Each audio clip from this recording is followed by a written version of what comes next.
Good morning class, welcome to Daffodils online classes. कैसे हो बच्चों आप लोग? आई होप यू आप लोग अच्छे होंगे और पढ़ाई भी आप लोग कर रहे होंगे, ठीक है। और एक बार हम दोबारा से मिल रहे हैं अपने इसी चैप्टर के साथ, जेनेटिक्स में। आपको मैंने पिछले वीडियो लेक्चर में मेंडलिज्म के बारे में बताया था, मेंडल कौन थे, उनकी हिस्ट्री आपको मैंने बताई थी। उसके अलावा मैंने कुछ डेफिनेशंस भी बताए थे। फिर मैंने आपको ये भी एक टॉपिक बताया था कि मेंडल ने आखिरकार मटर के प्लांट्स का ही क्यों लिया, सिलेक्शन क्यों किया। लेकिन बेटा इसमें मटर के प्लांट्स का ही सिलेक्शन क्यों किया, आज हम इसको जानेंगे। इससे पहले मैंने आपको क्या बताया, वो सफल क्यों हुए। एक बात बताऊं मैं, मेंडल जो सफल हुए थे ना, वो रूल सभी को फॉलो करना चाहिए। ये नहीं सिर्फ मेंडल ने उसको फॉलो किया वही सफल हुआ। यदि उसके अकॉर्डिंग उसके जो 3 रूल यहाँ पर दिए गए, यदि हम भी उसको फॉलो करते हैं तो हो सकता है हम भी सफल हो सकते हैं। कैसे? किसी भी काम एक टाइम में एक काम को ही करना। बताऊँ कैसे? आप जैसे पढ़ाई कर रहे हो तो एक साथ 10 मिनट आपने हिंदी पढ़ ली, 10 मिनट संस्कृत पढ़ लिया, ऐसे पढ़ाई नहीं होती है। एक पर्टिकुलर टाइम टेबल से पढ़ाई होती है कि आप किस सब्जेक्ट को कब उठा रहे हो, कंटिन्यूसली पढ़ रहे हो या नहीं पढ़ रहे। यानी आपका मन नहीं है तो आप दूसरे सब्जेक्ट आपने उठा लिया, आपका भी मन नहीं तो आपने और कोई सब्जेक्ट उठा लिया। फिर किस सब्जेक्ट में सीक्वेंस से पढ़ना, आप कितना सीक्वेंस से पढ़ रहे हो। ये नहीं ये चैप्टर कठिन है तो इसको छोड़ दो, नहीं, पढ़ना है अपन को। हम भाग नहीं सकते उस चैप्टर से, एग्जाम में तो खैर वो आएगा ही। कितने चैप्टरों से आप भागोगे? हर चैप्टर आपके लिए कठिन लगेगा तो क्या हम हर चैप्टर को छोड़ सकते हैं? नहीं। तो उसी मेंडल के रूल को यदि हम भी फॉलो करें तो हम भी सक्सेस हो सकते हैं, ठीक है। तो आइए नेक्स्ट टॉपिक है selection of P plant. Mendel ने मटर के पौधे का ही सिलेक्शन क्यों किया, आओ चालू करते हैं। Mendel selected grant P plant for experiment because, Mendel ने मटर के पौधे का ही सिलेक्शन क्यों किया? सबसे पहला कारण, pea plant is annual, therefore it was possible to study many generation in a short time. जो मटर का पौधा है ना वो एनुअल है, वार्षिकी है, यानी एक ही समय में एक से ज़्यादा कई सारे मटर के पौधों के बारे में, कई सारे मटर की जनरेशन पीढ़ियों के बारे में हम इंफॉर्मेशन जुटा सकते हैं। सेकंड कारण, it was easy to get pure line और homogeneous plant by self pollination because bisexual flower. और दूसरी बात, इसमें सेल्फ पोलिनेशन, स्वयं परागन और बाइसेक्सुअल सेल्फ पोलिनेशन का प्रोसेस था, ठीक है, स्वयं परागन की क्रिया करता था, तो वो भी आसान, वो भी इनके लिए फायदा का कारण रहा। Third point, artificial cross pollination can be easily be emission technique. तो जैव तकनीक के द्वारा ये कृत्रिम पर परागण भी कराया जा सकता था। सेल्फ पोलिनेशन तो खैर हो ही रहा था, क्रॉस पोलिनेशन भी इसमें पॉसिबल था। Various contrasting character are present in a pea plant. इसके अलावा सबसे मेन पॉइंट, इसमें कई सारे गुण थे, कई सारे लक्षण थे पी प्लांट में। आओ उस टेबल को हम पढ़ते हैं। सबसे पहला है कैरेक्टर्स ऑफ पी प्लांट। देखो सबसे पहले शेप ऑफ सीड, यानी जो मटर का पौधा था ना, मटर का जो पौधा था उसकी जो बीज की साइज की बात करें, एक आपको डोमिनेंट और रेसिव दिया गया है। डोमिनेंट प्रभावी, रेसिव अप्रभावी। जो राउंडेड था वो प्रभावी था और रेसिव में रिंकल दिया गया। रिंकल मीन्स झुर्रियाँ मुड़े हुए थे, झुर्रीदार।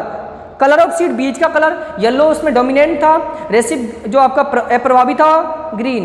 कलर ऑफ फ्लावर, फूल का रंग वॉयलेट, बैंगनी, व्हाइट मीन सफ़ेद। शेप ऑफ मैच्योर पोड, फली का आकार। इन्फ्लेटेड चपटा, कंसल्टेड सिकुड़ा हुआ। कलर ऑफ इमेच्योर, अपरिपक्व फली ग्रीन डोमिनेंट में और रेसिव में yellow.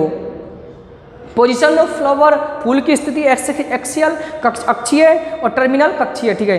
Height of P plant, पौधे का आकार टॉल, डोमिनेंट में टॉल आएगा और रेसिव में ड्रॉप आएगा। यानी बेटा आपको ये 7 कैरेक्टर्स ऑफ पी प्लांट दिए गए हैं, इनके डोमिनेंट और रेसिव भी दिए गए हैं, तो आपको ये याद हो जानी चाहिए टेबल। देखो कई बार एग्जाम में पूछ लेता है कि पी प्लांट के कैरेक्टरिस्टिक्स लिखिएगा, तो हमें ये लिखना पड़ जाता है। सीधे पूछ लेगा कि हाइट ऑफ प्लांट में डोमिनेंट और रेसिव कौन सा था। इस तरीके से आपको डायग्राम, एक पिक्चर्स भी दिया गया फिगर 3.1, इसमें भी आप देख रहे हो सबको डायग्राम में डायग्रामेटिकली आपको समझाने की कोशिश किया गया है कि साइज क्या है, कलर क्या है, वगैरह वगैरह। तो आप लोग आसानी से 7 पेयर्स ऑफ कॉन्ट्रैक्टिंग ट्रेड्स बोलते हैं इसको, लक्षण, traits study by Mendel. Mendel ने 7 विप्रियासी लक्षणों का अध्ययन किया। विप्रियासी मीन्स एक ही प्रकार के 2 लक्षण पाए जाते हैं। तो याद कर लीजिएगा। तो आपके लिए इंपॉर्टेंट टॉपिक था पहला पेज जो था आपका रीजन ऑफ मेंडल सक्सेस और सिलेक्शन ऑफ पी प्लांट, काफी इंपॉर्टेंट टॉपिक है, एग्जाम पॉइंट ऑफ व्यू से काफी इंपॉर्टेंट रहते हैं, तो इनको लर्न करिएगा।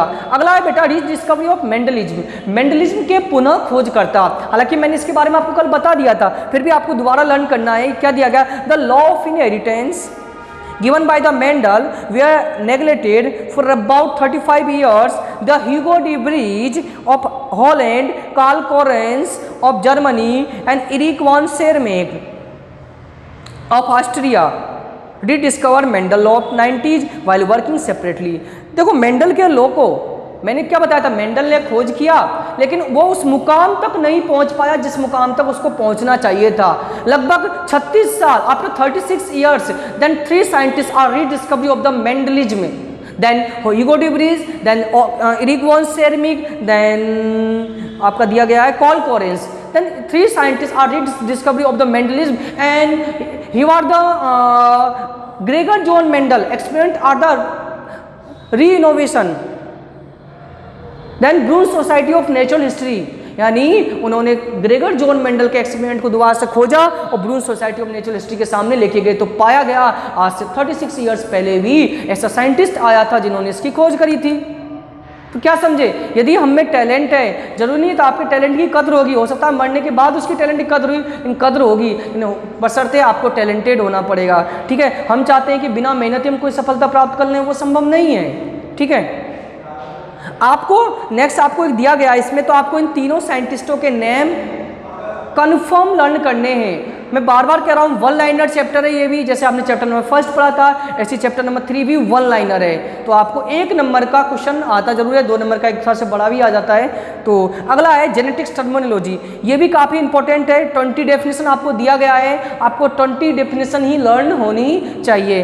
तो डेफिनेशंस के में आते हैं, क्योंकि इन डेफिनेशंस का यूज जो मैं आगे चैप्टरों में डिटेल से कुछ चीज़ों को पढ़ाऊंगा, वहाँ पर इन टर्म का यूज होगा, इन शब्दों का यूज होगा, जहाँ पर आपको पहले समझ में आ जाना चाहिए कि सर ने ये चीज़ें पहले ही बता दी, वहां पर हम समझाने नहीं बैठेंगे, तो आप इनको यहीं पे समझ लेते हैं ये वर्ड्स क्या हैं। It is very important understand by following technical terms of understand the law of inheritance. कुछ शब्द हैं जो आनुवंशिकी के बारे में समझने के लिए काफ़ी इंपॉर्टेंट है। सबसे पहले मैं जीन की बात करता हूं। The factor of the control is a character is called gene. Johnson gave the name of gene for factor use by Mendel. गुणों को लक्षण करने के लिए, गुणों को नियंत्रित करने वाला करेक्ट ही वर्ड ही, गुणों को नियंत्रित करने वाला लक्षण ही जीन कहलाता है। जीन जॉनसन के द्वारा बताया, सबसे पहले बताया गया था उन्होंने फैक्टर को ही, मेंडल ने जो जिसे फैक्टर बोला था, जॉनसन ने उसे क्या बोला, जीन। ओके, नेक्स्ट एलिलोग्राफ, एलिल्स युग्म विकल्पी। Alternative from a gene which control any one character is called allelomorph or alleles. Height of the plant is controlled by gene has 2 alleles, T tallness, small t dwarfness. देखो अभी हमने table में पढ़ा था P plant में कुछ contraction trace, विपर्यासी लक्षण पाए जाते हैं। तो एक ही करेक्टर के 2 लक्षण है, एक लंबा एक बौना, एक गोल एक झुर्रीदार। तो जैसे मान लो एग्जाम्पल में कोई हाइट ऑफ पी प्लांट, कोई मटर के पौधे की लंबाई की बात करूं मैं, पादप की लंबाई की, तो 2 करेक्टर्स, 2 ट्रेड्स आएंगे आपके, एक तो लंबेपन का, एक बोनेपन का। लंबेपन को कैपिटल टी से इंडिकेट किया गया है, बोनेपन को स्मॉल टी से इंडिकेट किया गया है। ठीक है, तो 2 युग्म, एक ही लक्षण, एक ही स्थिति के 2 लक्षण एलिलोग्राफ या युग्म विकल्पी कहलाते हैं।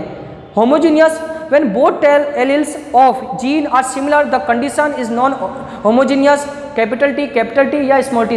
एक ही लक्षण के दोनों युग्म विकल्पी समान हो तो आपका होमोजीनियस। हेट्रोजियस, विषम युग्मजी, वो समयुग्मजी था, विषम युग्मजी। when both alleles of gene are dissimilar the condition is non heterogeneous, जब दोनों ही लक्षण विपरीत प्रवृत्ति को, एक बोना एक लंबा, समझ रहे हो, एक कैपिटल टी एक स्मॉल टी, तो ये क्या हुआ आपका हेट्रोजियस, विपर्यासी लक्षण, विपरीत लक्षण, विषम युग्मजी बोल सकते हैं इसको हम।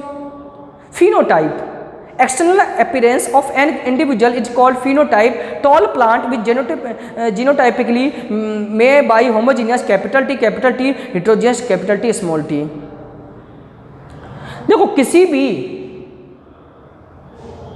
किसी का एक्सटर्नल बाहर से लक्षण, बाह्यतम लक्षण, किसी भी पौधे का बाहर से जो लक्षण हमें दिख रहा है, एक्सटर्नल ट्रेड्स, उसी को ही हम फिनोटाइप बोलते हैं। आप होमोजीनियस में कैपिटल टी लिखिएगा, हेट्रोजीनियस में कैपिटल टी स्मॉल टी लिखिएगा। ये भी टॉल है और ये भी टॉल है, यानी क्या है, बाहर से दोनों लंबे हैं, लंबे पौधे कहलाएंगे। दोनों के एलिल्स जब सेम रहते हैं या दोनों के एलिल्स जब अपोजिट रहते हैं, डोमिनेंट कैरेक्टर शो करेगा। दोनों के एलिल्स जब कैपिटल में रहेंगे, दोनों के एलिल्स एक कैपिटल एक स्मॉल रहेगा, तो अपने आप के डोमिनेंट यानी प्रभावी लक्षण को प्रदर्शित करेगा। और प्रभावी लक्षण क्या है इसका? लंबा होना। प्रभावी लक्षण क्या है इसका? लंबा होना। Genotype, genetic condition of an individual is called genotype. Example, pure of homogeneous capital T, impure of homogeneous capital T small T. अब मैं जीनोटाइप को बहुत, फिनोटाइप जीनोटाइप में काफी बार हम लोग कंफ्यूज भी हो जाते हैं। फिनोटाइप में क्या होता है? एक्सटर्नल कैरेक्टर्स देखो, बाहर से कैसा पौधा है, और जीनोटाइप में अंदर से क्या है, तो अंदर से ये होमोजीनियस टॉल है और ये हेट्रोजियस टॉल है। क्या समझे? ये होमोजीनियस टॉल है, ये हेट्रोजीनियस टॉल है। Why? Then alleles are different, dissimilar. Dominant character, the character which express itself F1 generation is called dominant. ऐसे लक्षण जो पहली पीढ़ी में, प्रथम पीढ़ी में, F1 पीढ़ी में प्रदर्शित करते हैं, डोमिनेंट प्रभावी कहलाते हैं। Recessive character, such type of cross this character was do not express itself F1 generation is called recessive character. ऐसे लक्षण जो F1 पीढ़ी में नहीं प्रदर्शित होते हैं, अप्रभावी लक्षण कहलाते हैं।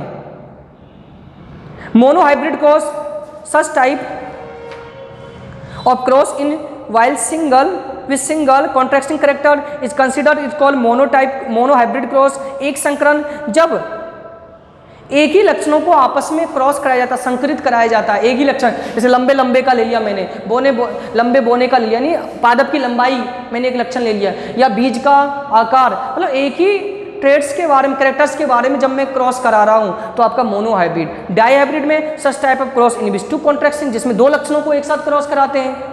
ट्राई हाइब्रिड, जिसमें एक से ज़्यादा दो, ट्राई हाइब्रिड में such type cross in 3 contraction, जिसमें 3 लक्षणों को एक साथ क्रॉस कराया जाता है, वो आपका ट्राई हाइब्रिड कहलाएगा।